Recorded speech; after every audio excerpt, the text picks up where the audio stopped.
गीता की 11 बातें जो आपका जीवन बदल देंगी।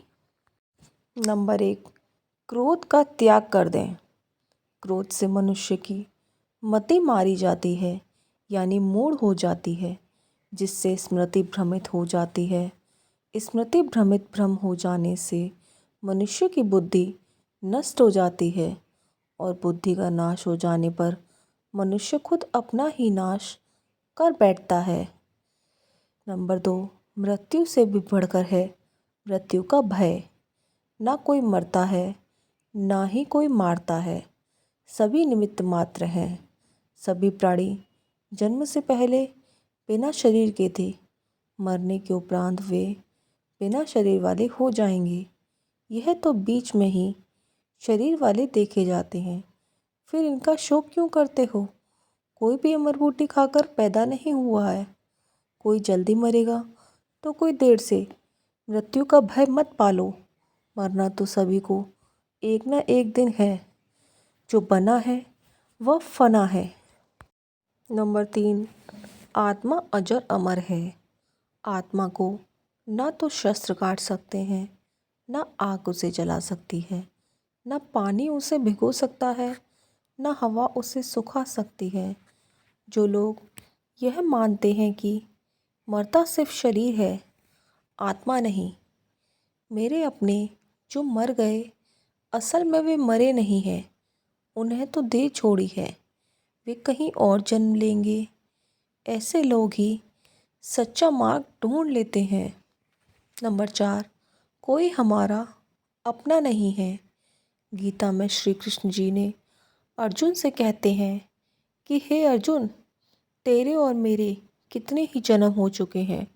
आज जिसे तू अपना समझ रहा है, वे पूर्व जन्म में तेरे नहीं थे।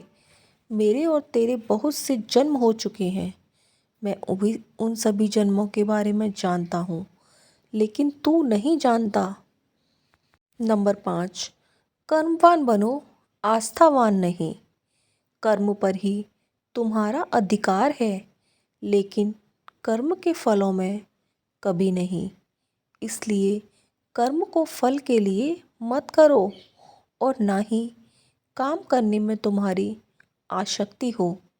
जिसका मन अपने वश में है, जो जितेंद्रिय एवं विशुद्ध अंतःकरण वाला है और संपूर्ण प्राणियों का आत्मरूप परमात्मा ही जिसका आत्मा है, ऐसा कर्मयोगी कर्म करता हुआ भी लिप्त नहीं होता। कर्मों में कुशलता को ही योग कहते हैं। नंबर 6, नरक का द्वार। काम, क्रोध तथा लोभ, ये 3 प्रकार के नरक के द्वार हैं। सर्व अनर्थों के मूल और नरक की प्राप्ति में हेतु होने से यहाँ काम, क्रोध और लोभ को नरक का द्वार कहते हैं। आत्मा का नाश करने वाले अर्थात उसको अधोगति में ले जाने वाले हैं। अतएव इन तीनों चीज़ों का मनुष्य को त्याग कर देना चाहिए। नंबर 7, व्यर्थ की चिंता छोड़ वर्तमान में जियो। क्यों व्यर्थ की चिंता करते हो? किससे व्यर्थ डरते हो? कौन तुम्हें मार सकता है? आत्मा न पैदा होती है न मरती है। जो हुआ वह अच्छा हुआ, जो हो रहा है वह भी अच्छा ही हो रहा है, और जो होगा वह भी अच्छा ही होगा। तुम भूत का पश्चाताप ना करो, भविष्य की चिंता ना करो। वर्तमान चल रहा है, वर्तमान में जियो। नंबर 8, लगाव ही दुख का कारण है। तुम्हारा क्या गया जो तुम रोते हो? तुम क्या लाए थे जो तुमने खो दिया?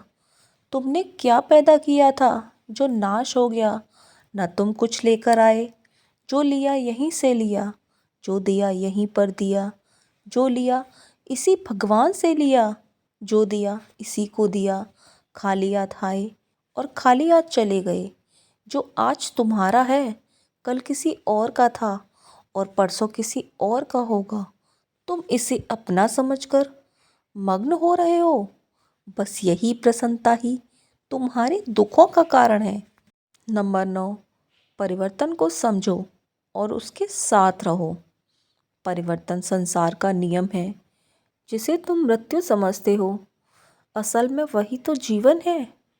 एक क्षण में तुम करोड़ों के स्वामी बन जाते हो और दूसरे ही क्षण में तुम दरिद्र हो जाते हो। मेरा तेरा छोटा बड़ा अपना पराया मन से मिटा दो, फिर सब तुम्हारा है और तुम सबके हो। न यह शरीर तुम्हारा है, न तुम शरीर के हो। यह अग्नि जल वायु पृथ्वी आकाश से बना है और इसी में मिल जाएगा, परंतु आत्मा स्थिर है। फिर तुम क्या हो? नंबर 10, धर्म की शरण में रहो। यदि तुम खुद कुछ नहीं कर सकते हो तो श्री कृष्ण जी कहते हैं कि तुम अपने आप को भगवान को अर्पित कर दो। यही सबसे बड़ा उत्तम सहारा है। जो इस सहारे को जानता है वह भय चिंता व शोक से सर्वदा मुक्त हो जाता है। जो कुछ भी तू करता है उसे भगवान को अर्पण करता चल। ऐसा करने से सदा जीवन मुक्त का आनंद का अनुभव करेगा। सारे धर्मों का त्याग कर मेरी शरण में हो जाओ। सर्वधर्मान् परित्यज्य मामेकं शरणं व्रज। नंबर 11, विश्वास। मनुष्य अपने विश्वास से निर्मित होता है। जैसा वह विश्वास करता है वैसा वह बन जाता है। सदैव संदेह करने वाले व्यक्ति के लिए प्रसन्नता न इस लोक में है न ही परलोक में। जो कोई भी व्यक्ति जिस किसी भी देवता की पूजा विश्वास के साथ करने की इच्छा रखता है, मैं उस व्यक्ति का विश्वास उसी देवता में दृढ़ कर देता हूँ।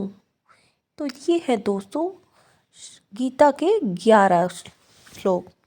दोस्तों कैसा लगा आपको हमारा ये पोस्ट, हमें कमेंट बॉक्स में ज़रूर बताएं और हमारे चैनल को लाइक सब्सक्राइब एंड शेयर करना ना भूलें। राधे राधे दोस्तों, धन्यवाद।